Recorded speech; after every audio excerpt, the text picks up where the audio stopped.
G, Chaka Fella, with a beat, yo.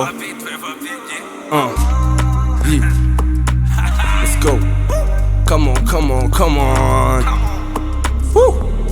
Let's go. Burya nta mutima mugira, mutega amahwa mu nzira, tubasibira amayira, vuga kutaraza uteze igezi izaza, uranywa ko kuruka muri mbwa zitamoka, buretse nigakoka, soma ibitabo nandika, iyo ndiye ndaraza nkabishusha ubundi ukaza ukanyita umusaza, wowe bitroya mutimba ufite ubwoya, bawusize inzara ntibawuvura inzara, yego byo ni hehe bakuzi batakwanga, nshuti y'amanyanga kandi afunga icwanga, uzongere kuvuga Chaka bizagutera icyaka, zagusohokana bagusiga iminwa, urarubyina zuke ntakuri bubyuke, tonda ufite igikwe wincotora nakora muri trigger, wintera ikiniga duhure kimicanga, nkukore mu mabinga ukimbona ujya ukinga, hora n'igihunga kuki mubunga inkoni imidaho no mu buvumo bw'imbaha, murota flow nk'izo mbaha, tekinike nk'izaza hareka sinduwa hafa ha G nameza amababa sinyeneye amatara, fly to the sky n'inyenyeri zimurikira, ndakanyoni utazi zako kazi bweze, nasimbutse ikirere ubundi mbona ejo hazaza hacu ni heza, nisitagira umupaka wamate beat punch, tuba muri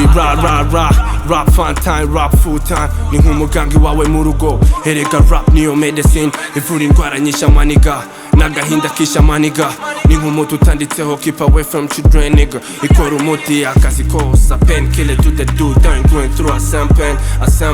nigga you talk a same pain, na know your rappers on the same pages, murangira abarwayi aho bakura medicine, kuko kudakora umuti it could be the last thing I be doing, ese ubundi wazumbaza iki, matwi ari mu rupfu niyo matwi atazumviye iyi rap, uyu mu boss yanyimye job nyibona ahandi, umunsi nagiye akazi nisanga mu ruganda, nk'uru ruganda nimukora umuganda, mutangirana imanza kandi ari nyuma y'umuganda, nimwafata urugero ku ruganda rw'umuganda, ririmbo mu bwati mukaririmba ibyatsi, ubu mbonye umufungo mwajya he, kuba nkurusha kumva beat ubundi ubyumva ute, ufite ibyatsi nabivuga ute, nagakwiye kuba ndi kwigakiye, gusa nakurikiye iby'Imana yambwiye, icyo kurya si ngombwa ngo kibe gihiye, bikeri by'aba boss byose ni paka mbiriye, warihaye nataye nakitwaye, ngaho siga izo nigusibwiye bye